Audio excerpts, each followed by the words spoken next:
3 대입전형 이해와 대비 학생부 종합전형 2부 지도 방안에 대한 강의를 시작하도록 하겠습니다. 저는 서울여자고등학교에 근무하는 교사 김선욱입니다. 저는 서울 오산고에서 근무하는 교사 박정준입니다. 지난 시간에는 저희가 전반적으로 학생부 종합전형을 준비할 때 학생부를 어떻게 마무리하거나 자소서를 어떻게 쓰는지 이런 얘기들을 주로 했는데요. 오늘은 아마 이제 실질적으로 학생부 종합전형으로 지원할 학생들을 어떻게 지도할 것이냐에 대한 부분에 초점을 맞추어서 아마 이야기를 나누게 될 것 같습니다.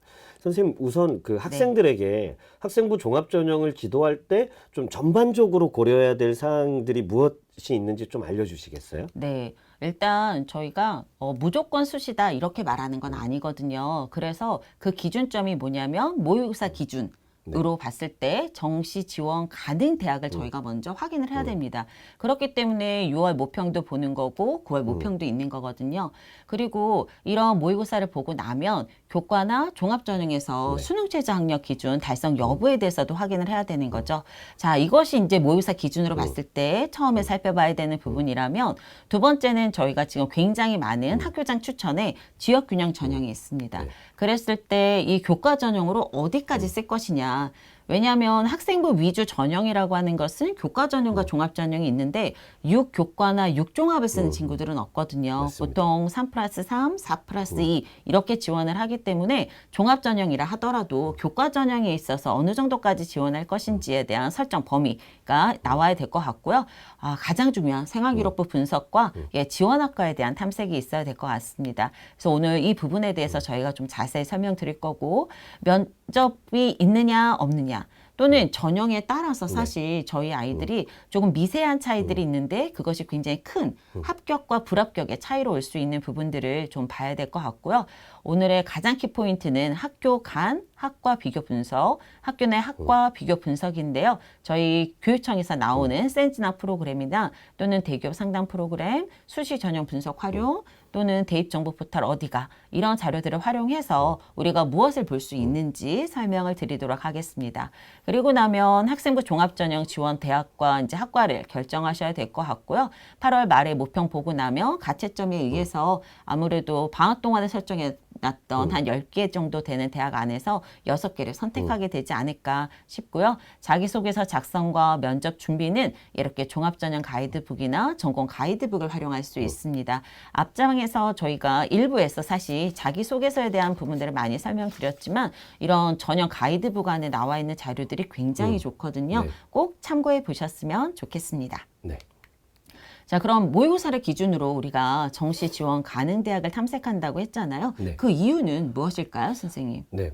보통은 수시 전형을 쓰는데 왜 정시 지원 가능 대학을 봐야 돼? 이렇게 생각할 수도 있지만 학생이나 학부모님들 또 교사들이 간혹 이제 간과하는 것들이 이제 내신이 어느 정도고 이 학생이 어떤 활동을 해왔으니까 얘는 아마 이 정도 대학을 갈 거야.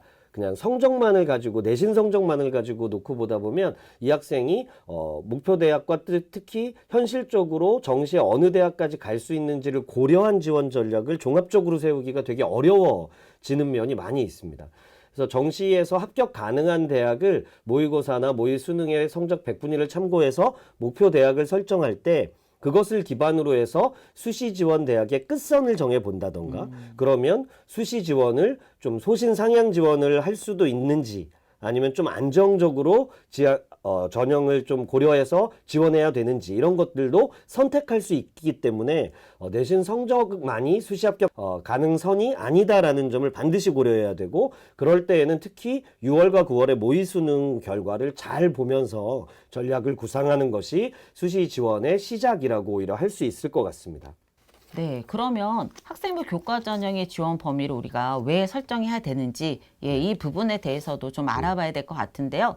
최근 수시 지원의 경향은 사실 수시 6회를 하나의 전형으로 지원하는 게 아니다. 앞에서 말씀드린 것처럼 뭐 3+3, 4+2처럼 교과 전형과 종합 전형을 종합적으로 고려해서 지원하는 건데요. 특히 수도권 대학의 경우 이제 작년에 저희가 그 경쟁률이나 입시 결과를 봤을 때 교과 전형의 선발 인원이 늘었기 때문에 수능 최저 학력 기준을 충족한다면 교과 전형으로 지원할 대학을 정하고 학생부 종합 전형은 소신이나 상향 지원하는 경우가 굉장히 많았습니다.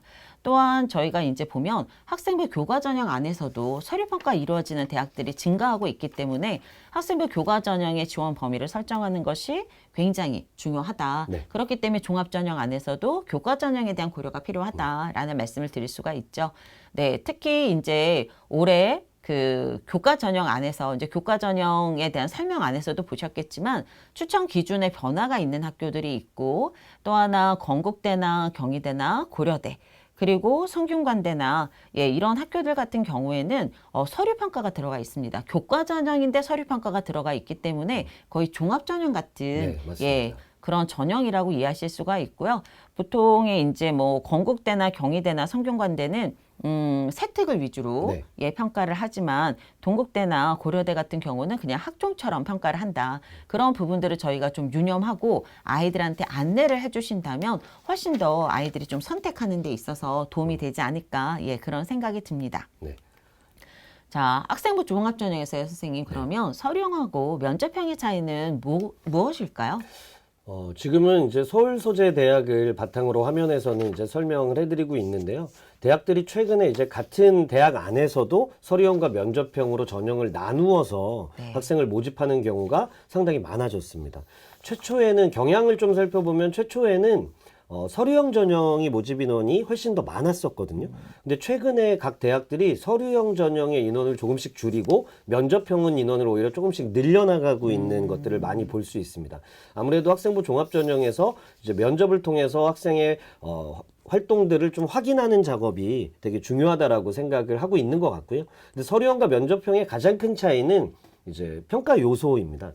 전반적으로는 서류형이 학업 역량을 반영하는 비율이 상대적으로 높고요. 면접형은 전공이나 계열 적합성을 반영하는 비율이 상당히 높습니다. 이때 조금 주의하셨으면 좋겠는 것은 뭐냐면 간혹 이제 상담을 하다 보면 우리 아이는 말을 못해.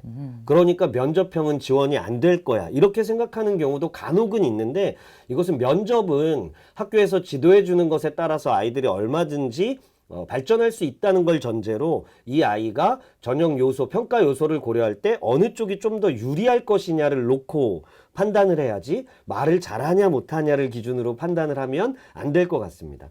여러 대학들이 있지만 한국외대, 대표적인 대학인 한국외대를 기준으로 설명을 드려보면 면접형 같은 경우가 이제 1단계 성적을 서류로 100% 반영한 이후에 2단계에서는 1단계 성적 60%와 면접 40%, 그러니까 면접 비중도 상당히 높은 편이라고 할 수가 있을 것 같고요. 근데 평가 요소별 배점을 보시면 서류형에서는 탐구 역량, 여기에 이제 학업 역량이 포함된 개념이라고 생각을 하시면 되는데 서류형에서는 그 점수가 상당히 배점이 높고 면접형에서는 오히려 계열 적합성의 배점이 상당히 높다라는 걸 아실 수 있습니다. 예전에는 사실 서류형과 면접형으로 나뉜다라고 해도 입결의 차이가 두드러지게 보이진 않았거든요.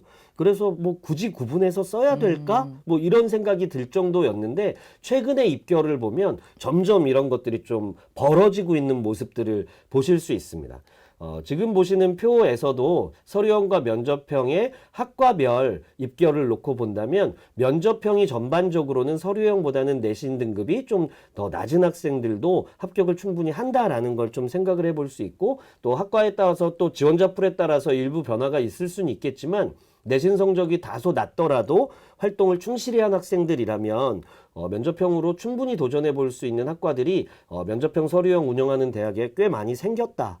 라고 좀 생각을 하시면 좋을 것 같습니다. 면접형은 아무래도 그 활동하는 부분에 있어서 아이들 강점이 있는 경우에 1단계에서 일단 배수가 있잖아요. 네, 그 배수에 맞습니다. 들어가서 물론 많이 뒤집을 수 있는 건 아니죠, 사실. 근데 외대 같은 경우는 이제 면접 비중이 40%나 되고 이 학생들이 그 안에서 자신의 역량을 보여주면 충분히 조금 서류형과는 다르게 자신이 가진 또 다른 강점을 보여줄 수 있으니까 이런 자료들을 좀 참고해서 지원하시면 훨씬 더 도움이 될 것 같습니다. 아마 같은 대학 안에서 입결을 비교해 보시면 몇몇 대학들은 지도하시는 선생님들도 깜짝 놀랄 만큼 면접형의 입결이 많이 내려가 있는 거를 확인해 보실 수 있을 거거든요. 네. 그런 거를 좀 면밀하게 살펴보시면 좋을 것 같습니다. 선생님, 근데 그러면 학교 간 학과를 비교한다거나 학교 내에서 학과를 아까 해야 한다고 말씀을 하셨는데 네. 그 이유가 무엇일까요? 일단 저희가 이제 자료를 보시면 대입정보 포털 어디가에 저희가 이제 다 검색할 수 있는 자료들인데요. 예, 인문계열에서는 이제 경제학부라고 하는 모집 단위를 가지고 저희가 검색을 해 보았습니다. 그러면 뭐 이제 연세대, 서울대, 고려대 굉장히 많은데 입결을 보면 아니 입결이 그 우리가 생각했던 대학의 수준과 좀 다르다라고 하는 것들을 볼 수 있는데 대표적인 게 이제 고려대 아무래도 학업 우수형이 되겠습니다. 왜냐하면 수능 체제가 좀 강한 학교잖아요. 그러다 보니까 내신 성적이 생각보다 좀 아래에 있는 학생들도 수능 체제를 충족하면서 붙는 학생들이 굉장히 많고요. 이와 유사한 대학이 이제 홍익대. 네. 홍익대 라인도 굉장히 수능 체제가 센 학교다. 네. 종합전형, 뭐 교과전형, 논술전형 모두 다 동일한 수능 체제를 적용하는 학교이거든요. 그러다 보니 뭐 3기합 7이라고 하는 것이 그 홍익대 라인을 지원하는 학생들 중에서는 충족하기가 상당히 어려운 부분들이 있습니다. 그렇게 되면은 내신 성적이 조금 합격자들의 내신 성적이 내려가는 걸 볼 수 있죠. 그래서 저희가 이렇게 그 학과를 가지고 검색을 했을 때 학교들마다 또는 학교 안에도 몇 개의 종합 전형이 있는데 그 안에서 입결이 달라질 수 있기 때문에 이렇게 학교 간의 학과 분석, 학교 내 학과 분석이 굉장히 중요하다라고 볼 수 있고요. 예, 자연계열 같은 경우는 지금 전기 정보공학부 또는 뭐 전전기 뭐 이렇게 많이들 얘기하고 학생들이 굉장히 지원을 많이 하는 학교들인데 이 학교들 안에서도 저희가 그와 비슷한 결과들을 볼 수가 있습니다. 그래서 동국대를 가지고 저희가 이제 좀 설명을 드리면 지금 색깔별로 구분되어 있는 맨 위에 멀티미디어 공학부터 기계 로봇 에너지 공학과까지가 예, 물리에 기반을 하고 있고요. 전기 전자공학부, 물리 반도체 과학부도 비슷합니다. 근데 이제 융합에너지 신소재나 화학과 같은 경우, 그다음에 화공생물이나 바이오 환경 같은 경우는 이제 화학, 그리고 그 아래에 있는 학과들의 뭐 식품생명 같은 경우는 생물, 이렇게 이제 과학에 있어서도 좀 기반으로 하는 거 있는 것들이 좀 다르거든요. 그런데 보시면 50% 컷은 좀 비슷하다라고 느끼실 수 있을 텐데 70% 컷은 굉장히 큰 차이가 있습니다. 물론 저희가 뭐 평균에 맞춰서 많이 지원을 하지만 아이들이 소신 지원하거나 아니면 굉장히 열심히 했는데 이 친구들이 조금 더 목표하는 대학에 좀 갈 수 있으면 사실 교사로서는 굉장히 좀 이렇게 마음이 좋아지는 그런 결과들을 낼 수가 있는데 70% 컷은 굉장히 큰 차이들이 있거든요. 그랬을 때 우리가 보통의 학생부 종합전형을 지원할 때 이제 조금 아쉬운 점 중에 하나가 뭐냐면 나는 신소재 공학과를 갈 거야 라고 하면 신소재 공학과가 굉장히 센 학과거든요. 네, 맞습니다. 네, 입결이나 경쟁률도 센데 그거 아니면 안 가겠다라고 하는 친구들 같은 경우 비슷한 이제 그 환경의 학과들이나 조금 이 아이가 가지고 있는 것들이 좀 약하다면 조금 이렇게 변경할 수 있는 융통성들이 굉장히 많은데 지금 이렇게 색깔별로 보여주는 이 그 그룹들이 이 안에서 충분히 전공을 조금 융통성 있게 선택하고 지원할 수 있는 그런 부분들이다라고 보실 수 있어요. 그래서 학교 내이지만 학과를 저희가 살짝 바꾼다고 했어. 그러니까 예전에 저희가 이제 학교 다닐 때를 생각해 보면 단과대 개념 안에서도 충분히 그런 일들이 많이 발생하잖아요. 그런 부분들도 조금 다르게 융통성 있게 생각해 주실 부분들이 있지 않을까. 그런 생각이 들었습니다. 네. 전반적으로 정말로 70% 컷은 차이가 많이 나기도 하네요. 그런데 아마 지도를 하실 때 선생님들께서 아마 아이가 학과를 가지고 그냥 고집을 피운다라고만 생각을 할 게 아니라 다른 학과들이나 뭐 이런 것들을 제시해 주실 필요도 있을 것 같고 또 요즘에는 복수전공이나 다전공 전과 이런 제도가 활성화된 대학들도 워낙 많아졌기 때문에 좀 넓은 눈으로 대학의 학과를 바라볼 수 있게 하면 좀 더 지원할 수 있는 대학이나 학과가 많아질 것 같습니다. 합격률도 높아질 거라고 생각합니다. 그럴 수 있을 것 같네요. 네, 그런 연장선에서 이제 동국대와 건국대학교의 경쟁률이나 입결을 한번 비교를 해보려고 하는데요. 동대는 전반적으로는 좀 일반적으로는 작년에는 교과 전형이나 종합 전형이 비슷하거나 약간 경쟁률이 높아진 대학들이 많았는데 학종에서는 상대적으로 경쟁률이 전년도에 비해서 낮아진 학과들, 눈에 띄는 학과들은 동대가 조금 더 있었던 것 같아요. 네. 자연 계열도 마찬가지였는데 그러다 보니까 입시 결과도 70% 컷을 놓고 비교해 보면 전년도와 비교했을 때 여러 가지 요인이 있을 수 있고 지원자 풀이 좀 달라졌다든지 네. 그런 변화가 있을 수 있지만 그래도 전반적으로는 내신 성적이 전년도보다는 좀 더 많이 낮아진 모습들을 그래프를 통해서 확인해 보실 수 있을 겁니다. 굉장히 차이가 많이 네, 나네요. 차이가 많이 나고 네. 있고요. 근데 이전에는 우리가 반드시 학생부 종합 전형을 쓸 때 뭐 경쟁률을 보고 들어가는 전형은 사실 아니었잖아요. 네. 학생의 역량이라든가 활동을 기반으로 한다면 경쟁률이 상당히 높더라도 한번 소신상향 지원을 많이 했었는데요. 몇몇 대학에서 이제 살펴보면 결과들의 차이가 이제 크게 벌어지고 특히나 50%나 70% 컷의 차이가 크게 벌어지는 대학들이 경쟁률이 좀 낮은 대학에서 많이 보이는 모습이었습니다. 그래서 전반적으로는 이런 대학들이라면 개인적인 생각이지만 보통은 저희가 교과 전형 지원할 때는 약간 50% 컷, 네.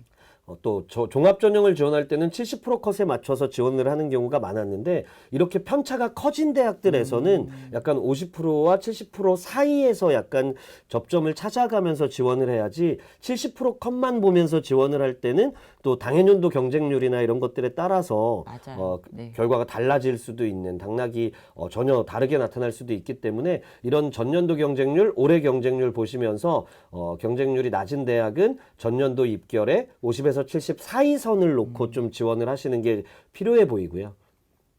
그래서 50% 컷과 70% 컷의 입결 차이를 좀 주목을 하실 필요가 있습니다. 이게 사실은 지원 전략이니까 말씀을 드리는데 학생부 종합전형 지원에서 옳은 것이냐라고 하면 꼭 그렇다라고 보기 어렵기도 한데요. 이제 교과 전형과 전형을 나누어서 지원을 하게 되고 또 강점이 수능 최저 학력 기준이 있는 친구였다면 교과를 충분히 또 소신상향 지원을 하는 친구들이 있는 반면에 내신 성적은 좋지만 수능 최저 학력 기준을 달성하지 못하는 학생들의 경우라면 6개의 학종을 어쩔 수 없이 쓰는 학생들이 발생을 하기도 할 거거든요.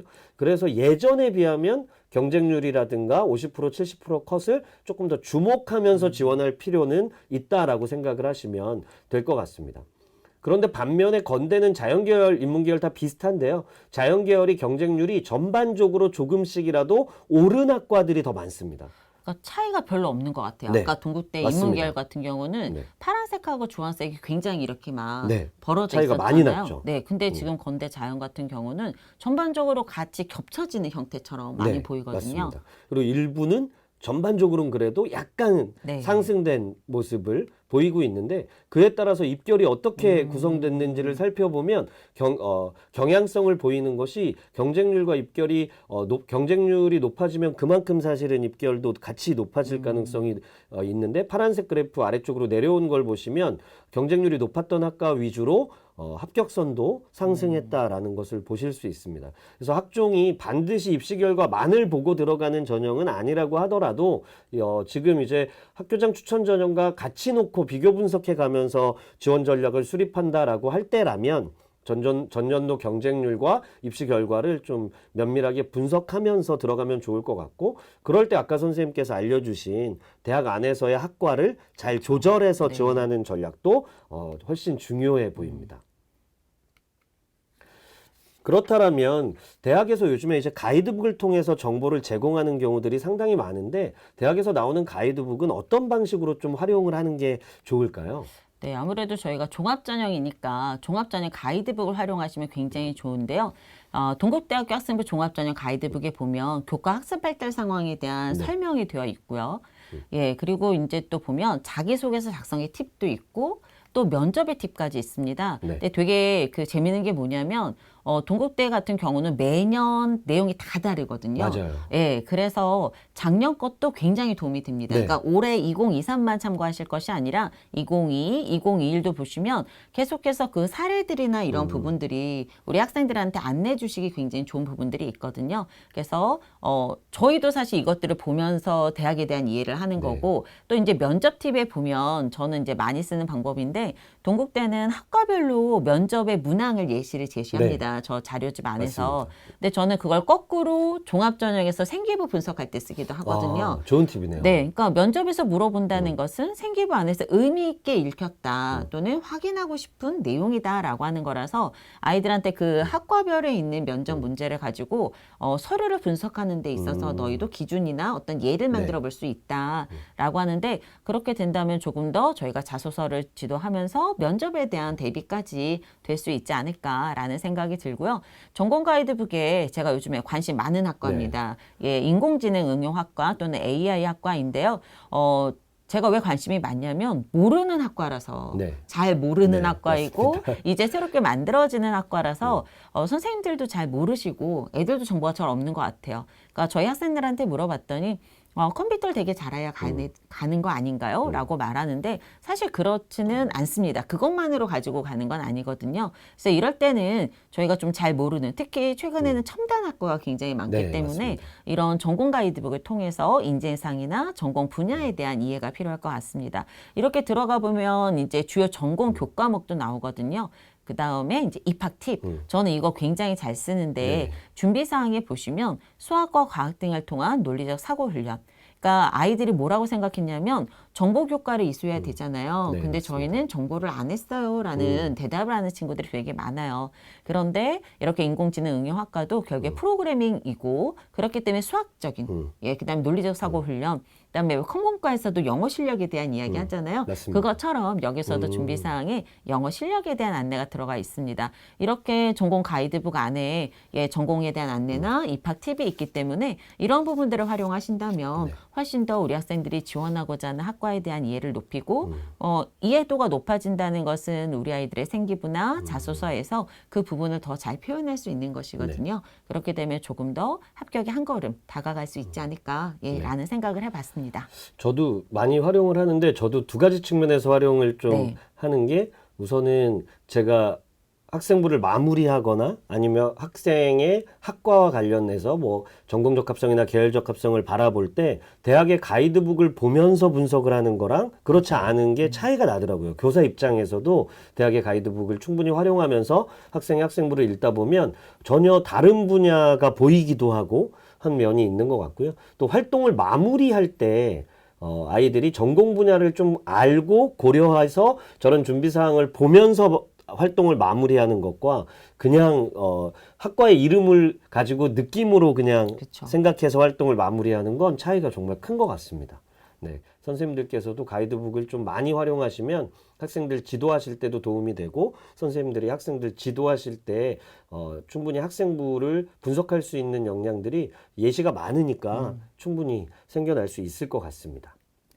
네, 2부에서는 지도 방안에 대한 말씀을 드렸습니다. 이런 부분들을 많이 참고하신 다음에 저희는 교사들은 사실 선생님들끼리 많은 이야기들을 나누잖아요. 맞습니다. 예, 그래서 예전 저희 학교 선생님이 공동 육아가 성공했다 이런 말씀하셨는데 예, 늘 현장에서 느낍니다. 선생님들끼리의 협업이 가장 중요한 예, 포인트가 되지 않을까라는 생각이 듭니다. 오늘 안내드린 지도 방안에 대해서 잘 기억하시고 이 부분들을 학교에 맞게 상황에 맞게 어떻게 활용할 수 있는지 같은 3학년 하시는 선생님들하고 의논하신다면 더 좋은 결과가 있지 않을까 싶습니다. 네, 학생부 종합 전형에 대한 강의를 이것으로 마무리 짓도록 하겠습니다. 감사합니다. 감사합니다.